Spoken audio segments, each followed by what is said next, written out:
My fiancé wanted an open relationship before our wedding, so I canceled it. 2 weeks ago, we were just 2 weeks away from getting married. My fiancé asked me to join her for a therapy session. She'd been seeing a therapist on her own for a while, and now she wanted us to attend together. Her idea was to have an open and honest discussion before the wedding.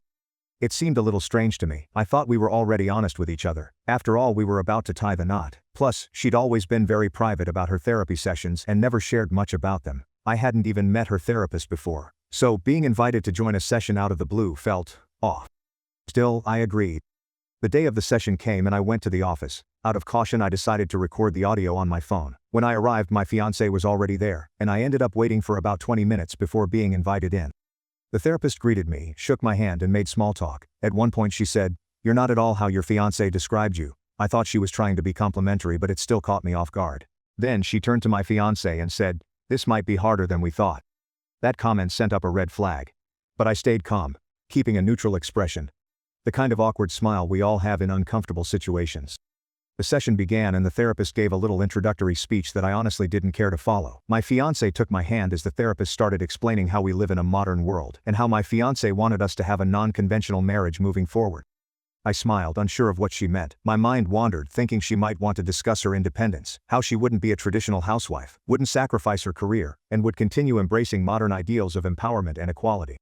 Nope, that wasn't it at all. What they were really saying was that once we were married, my fiancé wanted the freedom to sleep with other men. And to make it even better, she didn't want this arrangement to be mutual. She wouldn't be okay with me having the same freedom because it would hurt her too much to know I found other women attractive, or risked falling for someone else. I let them finish. They seemed rehearsed, their words flowing confidently, probably emboldened by my silence. I think they mistook my lack of reaction for agreement. When they finally stopped talking, I turned to the therapist and asked, "Are you licensed?" Her reaction showed that this wasn't the question she'd expected. "Yes," she replied hesitantly. "Good," I said, "then you can explain to my fiancé why we're no longer getting married, and why as of this moment we're no longer a couple." Without waiting for a response, I wished them both luck and walked out of the office. Now I'm considering filing a formal complaint against the therapist. I'm not sure if I should report her to the clinic where she works or to a licensing board that oversees therapists. Her behavior felt unprofessional and unethical, and I don't think she acted within the boundaries of her profession. That session left a terrible impression. To be clear, there was no scenario in which that conversation would have led to a positive outcome. Even if she had proposed a fully open marriage where I could also sleep with other people, my answer would have been the same: absolutely not. That's not a marriage, it's a complete sham. The more I think about it, the more I realize she might have already cheated on me. With some clarity of mind, I'm starting to piece together things that just don't add up. In hindsight, I was a fool to have missed the signs. I listened to the recording I made during the session and I still can't believe what was said. Regardless, the wedding is officially off. I'm a laid-back guy by nature. I don't seek out conflict or hold grudges. My life is guided by principle and common sense, and I avoid unnecessary fights or drama. That said, I think my ex mistook my easygoing nature for weakness. She must have thought I'd be a pushover or a doormat, but she was sorely mistaken. Listening to the recording a few times, I'm confident that the therapist realized I wasn't the kind of person my ex likely described in their sessions. That would explain her comment, "This may be harder than we thought." Now that the wedding is off, people are starting to ask questions. Questions I'm not comfortable answering. My ex is undoubtedly doing damage control on her end, but I have the recording. If she strays too far from the truth, I won't hesitate to let people know exactly what happened, and what she wanted to talk about in therapy. The problem is, my family, friends, and even my parents are asking for answers. I don't know what to say. I don't want them to think I'm a fool for letting things get to the point where my ex felt confident enough to tell me she wanted to sleep with other men. To make matters worse, she's blowing up my phone, my best friend's phone, and even my brother's phone, trying to get through to me. She keeps saying things like, "We can work on this," and "I didn't understand what the therapist was saying." Now she's claiming it was all the therapist's idea, that she was against it from the start, and that she'll do anything to fix things. To me, it's just the last desperate cries of a sinking ship. Her words mean nothing now. We were also in the process of securing a loan to buy a house together, but I've canceled everything. I've cut off all financial ties and erased any remaining connections between us. Her latest excuse is that during therapy she opened up about her insecurities regarding our sexual history. I've had significantly more partners than she has, and supposedly the therapist suggested leveling the field. Even if that's true, it doesn't change anything for me. I'm determined to report the therapist, but I need to figure out where and how to do it properly. I want to ensure my complaint is taken seriously and that her behavior is addressed. This post is mostly a rant, but I'm also seeking advice on how to handle questions from friends and family. My ex is spinning her own narrative, and I don't want this to turn into a he said, she said situation. Should I share the recording with those who are asking? My ex has no idea I recorded the session, but I don't want to escalate things unnecessarily. Small update. I just received confirmation that I returned my ex's journal this morning. I sent it through our office courier service, and she had to sign to confirm receipt, as some of you recommended. After much thought, I decided reading it wouldn't help. She's never taken ownership of this situation, so there's no point in trying to find meaning in her words. Update 1. Jokes aside, it's been an eventful 2 weeks since my initial post. Last Monday, I spoke with a lawyer at my workplace about the situation with the therapist. When I explained what happened, he gave me a look like I was making it up, and asked if this was some kind of prank. I offered to play him the recording, and his immediate response was "damn right." The next day, after he listened to the recording, he pointed out something I hadn't noticed before. Throughout the session, the therapist consistently used phrases like, "we think," "we want," "we talked about," and "we decided." Not once did she say, "your ex asked me to talk with you," or "your ex wanted me to share this with you." It was always framed as if the therapist and my ex were a team, speaking as one. He then asked me what my goal was. Did I want to sue? I told him I wasn't looking to file a lawsuit, I just wanted to report the therapist to the appropriate authorities and let them handle it. He agreed this was the best course of action and suggested drafting 2 letters, one to the clinic where the therapist works, and another to the American Psychological Association, APA, since we confirmed she was accredited. By Wednesday, a few more people at work were aware of the situation, including one of the case researchers. She took it upon herself to dig into the therapist's background, reading online reviews and even tracking down 2 former patients through social media. The reviews were far from glowing. Several people expressed dissatisfaction with her, and when we contacted the 2 former patients, they were more than willing to share their stories after we explained the situation. Unfortunately, their experiences weren't much better than mine.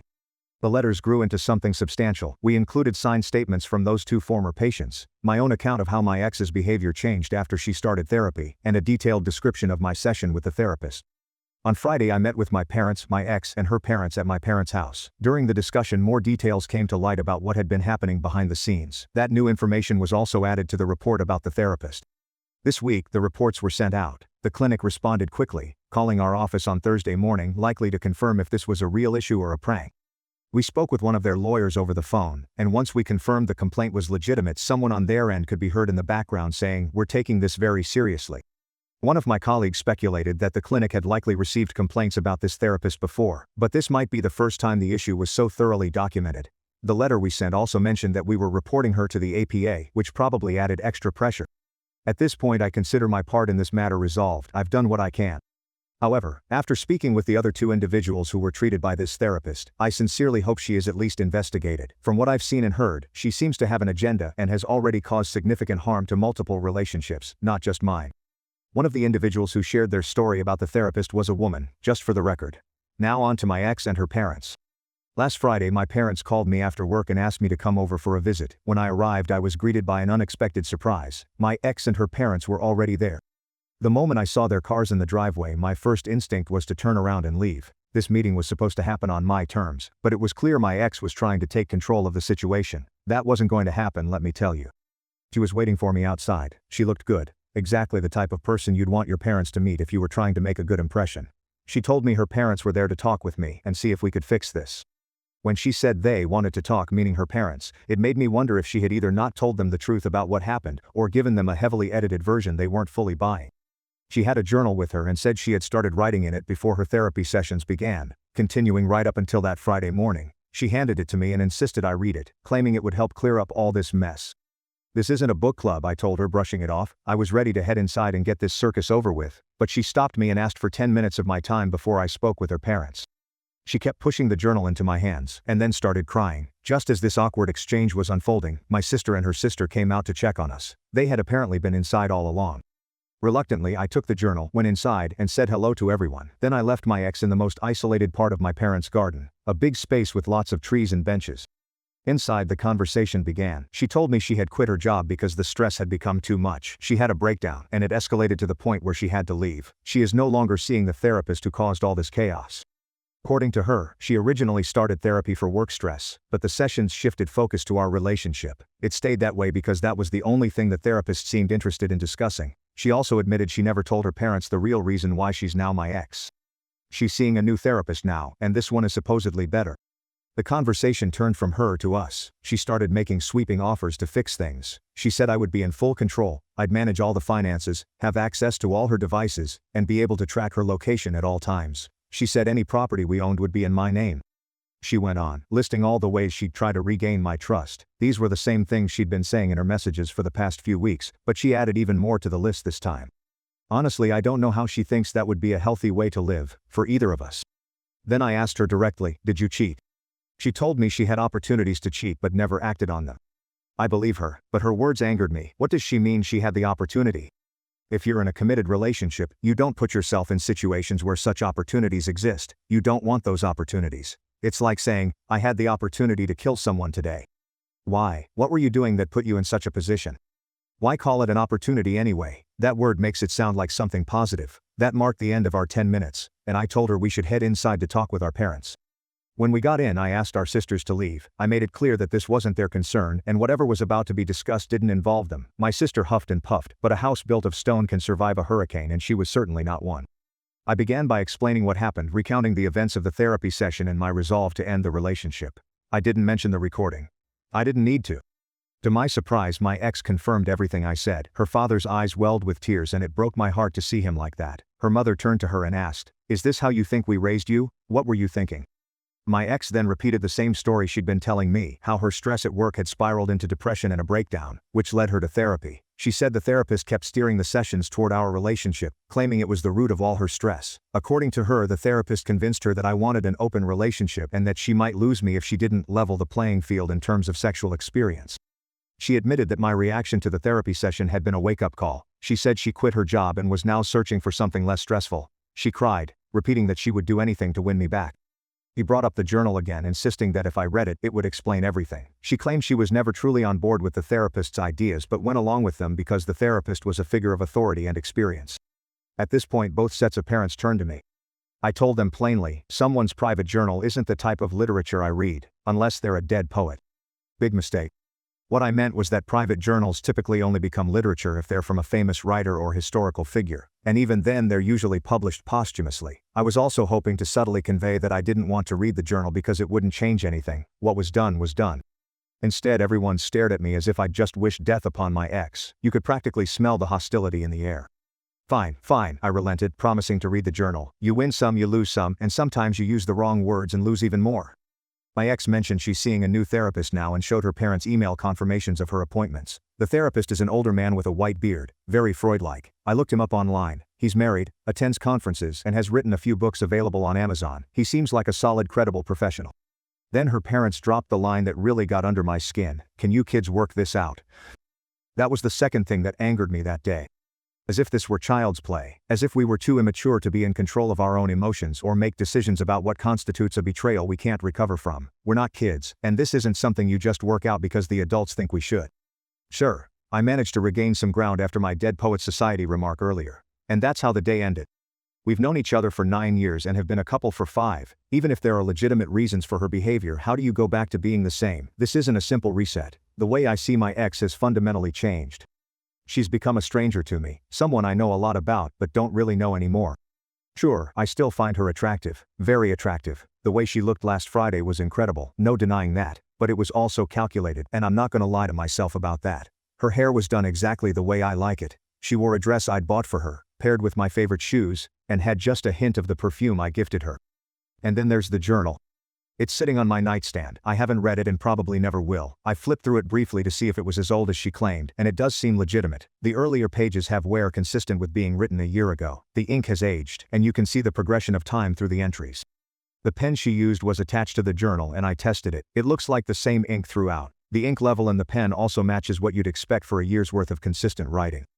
It's not fake, but I don't see what good reading it would do me. Could it be a tool for manipulation? Honestly, I doubt it. A year ago when she started writing, she wouldn't have known things would end up this way. If she's being truthful, her new therapist suggested sharing the journal with me.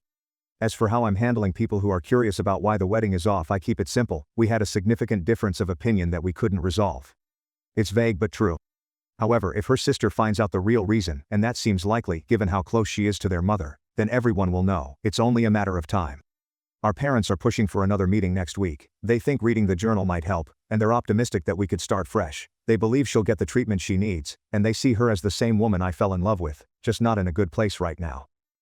They're convinced I still love her, or else I wouldn't be so theatrical. Their words, not mine. Honestly, I don't think I'll attend that meeting next Friday, but damn, she did look amazing. I want to thank everyone in this community for your support and guidance. Your advice helped me put together a plan of action regarding the therapist. I'm incredibly grateful to those who shared resources and information on what steps to take. Now I have a question for you all. What should I do with her journal? Should I return it? Keep it and read it 90 years from now when it's just a relic of the past? Update 2. Let's begin with the big news. The therapist is no longer working at the clinic. From what I've heard, the clinic is being sued by someone completely unrelated to my situation. While my complaint likely added pressure, this lawsuit is a separate issue. I don't have any additional details about the matter with the therapist. From what I've heard, she attempted to contact Mirella but was unsuccessful. I suspect she found out about the report I filed against her and was fishing for information. Who knows? Mirella didn't engage. She blocked the therapist and ignored her queries. That said, there's a small voice in the back of my mind whispering that submitting the report might not have been the smartest decision. It opens up the possibility of being contacted by those involved in the lawsuit against the clinic, potentially dragging me into something I want no part of. Even so, I can't help but feel a certain satisfaction knowing the therapist is facing consequences. For those who doubt whether I have emotions, if this grin isn't proof enough, I don't know what will convince you. And yes, please read that with sarcasm. Mirella and the journal. Things with Mirella, however, are far more complicated. In my previous update I mentioned the journal. I ultimately decided to return it. I used the courier service from work, ensuring the journal was delivered to her that Monday morning. Along with it, I included a letter explaining why I hadn't read it. My reasoning was simple. By giving me the journal, she was essentially shifting responsibility for the situation onto me. It felt like an attempt to wash her hands of the matter, placing the burden of finding answers squarely on my shoulders. In response, I washed my hands of the journal.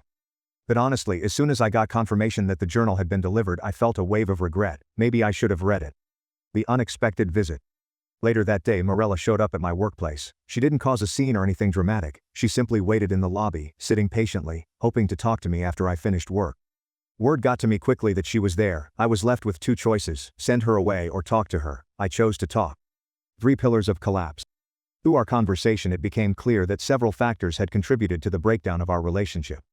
Stress. I knew about her stress, but not the extent of it. Looking back, when she started therapy for work issues, I should have been more attentive, but she always reassured me that everything was fine, so I believed her. Why wouldn't I?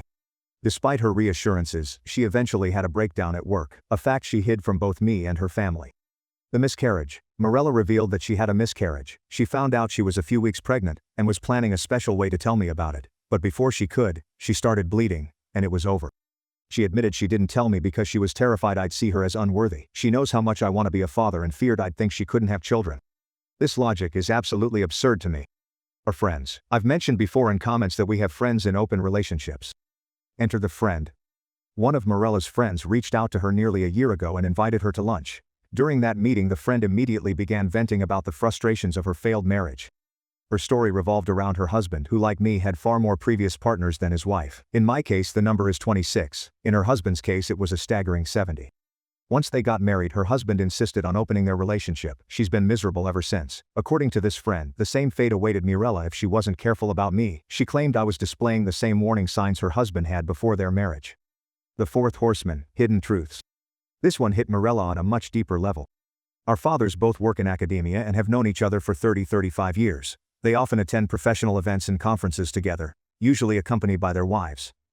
When I first met Mirella, it was at one of these events. I had tagged along with my father because I wanted to meet a professor who could potentially help open doors in my career. Mirella, on the other hand, attended in her mother's place, as her mom had a scheduling conflict, or so she thought. Recently, Mirella discovered that her parents were going through a rough patch at that time, caused by her father's infidelity. Her mother had used the scheduling conflict as a cover. Mirella only found out the truth after discussing her fears, spurred on by the friend mentioned earlier, with her mom. This revelation shattered Mirella's perception of her parents. To her, they had always been the ideal couple, a model for a perfect marriage. While they eventually patched things up and maintained the illusion of a flawless relationship, the truth left her shaken. 4 horsemen of the apocalypse. Combine these 4 factors: stress, miscarriage, toxic influence from friends, and revelations about her parents, with a therapist who clearly had dubious motivations, and you have the perfect recipe for destroying a relationship. The therapist's plan. The therapist was disturbingly enthusiastic about planning our so-called open relationship. She validated everything Mirella's friend had said, insisting that men like me, men with a high number of past partners, would never be satisfied with one woman. According to the therapist, I was destined to seek more. The only way to fix this supposed flaw in my character was for Mirella to sleep with other men, until of course our numbers were even. The therapist acknowledged that I would likely resist this plan, but that was fine because in her mind, my resistance would be proof of my love for Mirella. She claimed that this process would not only curb my cheating impulses but also strengthen our relationship. The logic was layered and absurd. This plan would correct my behavior. It would supposedly prove my love for Mirella. that it would somehow make our relationship stronger. Of course, this plan was doomed to fail, and I believe that's exactly what the therapist wanted. She didn't anticipate how quickly I would react to their proposal, derailing the entire situation before her misguided experiment could begin. At least, that's my current hypothesis. A fight to save us. The rest of the week Mirella and I met daily. She answered every question I had, no matter how uncomfortable or difficult. One thing became very clear. While I was fully prepared to end things, she was equally prepared to fight for our relationship. To her, saving what we had was worth any effort, any sacrifice. At the end of that week I had to leave for another city on a work trip. It was initially supposed to last 2 weeks but ended up being extended for another 2. More billable hours, I guess. Gotta love the grind, haha. Before I left, I handed Mirella a copy of the recording from the therapy session. She already knew it existed. It was one of the first things I mentioned when she showed up at my workplace that Monday. Listening to the recording seemed to shake her to her core. What she remembered about the session was vastly different from what was actually said. I think hearing it made her finally understand where all my actions and behavior towards her came from. While I was away, people at home knew about my work trip, and for 3 glorious weeks I was left to my own devices with minimal interference. It was awesome. During this time I took up one of the many beer offers I'd received from commenters here. It was the first time I'd ever met another Redditor in real life. Thankfully they weren't a weirdo. He and his wife turned out to be wonderful people. In the 4th week Mirella came to visit. Over the previous 3 weeks we'd been in regular contact, exchanging messages and having conversations, mostly about us. One major issue had to be resolved: our honeymoon. We were supposed to visit France for 2 weeks after the wedding. Since neither of us could take the time off immediately after the ceremony, the trip was booked for 3 months later, and now the date was rapidly approaching. We had non-refundable plane tickets. Seriously, why do companies get away with this? Hotel reservations, and all the plans in place. The one thing we didn't have? Us. During her visit we talked extensively and eventually agreed to go to France anyway, as friends. I can already hear the collective eye rolls as you read that. France was incredible. Visiting a country like that makes you realize how medieval the US feels in comparison. And let me tell you, spotting Americans in a foreign museum is hilariously easy. How to behave in foreign countries should honestly be a mandatory course in US schools. When we returned from France we were a couple again. Not because of the so-called magic of Paris, though it does live up to its reputation, but because we'd spent meaningful time together, talking and reflecting. That said, this is a process, not a reset. We're not back to where we once were, but we're committed to rebuilding. Agreements moving forward. Here are some of the key decisions we've made in no particular order. Mirella is actively looking for a new job, one that comes with less stress and more balance. We've made several decisions about our future, and while some may seem small, they're significant to us. Toxic influences. Our friends and open marriages are now deemed toxic influences, and we've decided to no longer associate with them. Future plans. We both love the name Mirella, and we've decided that if we ever have a daughter, she will carry this name. Thank you, France, for the inspiration. Honesty is non-negotiable. Never hide something as significant as a miscarriage from your partner. I'm still monumentally upset about this, but we've talked through it extensively. New additions. We've agreed to get a puppy and a kitten. Therapy, marriage and moving forward. Mirella will continue seeing her current therapist for the foreseeable future. When we eventually get married it will be for us. The ceremony will be smaller, just us and immediate family. Italy is high on our list as the next destination to explore together. Not the update you expected? I know this isn't the dramatic or vengeful update some of you may have been hoping for. Many asked for an update, and if you were expecting wrath, hate or revenge, I'm sure there's a version of this story out there where all those elements exist. But as I've said from the beginning, I don't hate Mirella. My actions throughout this process were purely for self-preservation. At the time, her actions and behavior signaled that she wanted something contrary to what I believed we'd both agreed upon for our future. Mirella's mental state. For those concerned about her mental state, there's no need to worry. Once the influence of her previous therapist faded, Mirella returned to her former self, or as close to it as possible. These events have undeniably changed both of us, but she's now in a much better place. You may remember that she offered me complete control over our finances, access to all her devices, and even the ability to track her location at all times. While I appreciated the gesture, I had no interest in such a lifestyle. Those offers were a desperate attempt on her part to salvage what we had. That said, we've agreed to remain open about our devices, as we always have been. Nothing will change in that regard. As for finances, we'll continue as we've always done, sharing them equally. Final reflections. I want to thank everyone who commented and messaged me privately. Some of you shared valuable advice that I'll carry with me for a long time. Writing these posts and engaging with all of you has been unexpectedly therapeutic, a much-needed release during one of the most challenging times in my life. Thank you for being a part of this journey.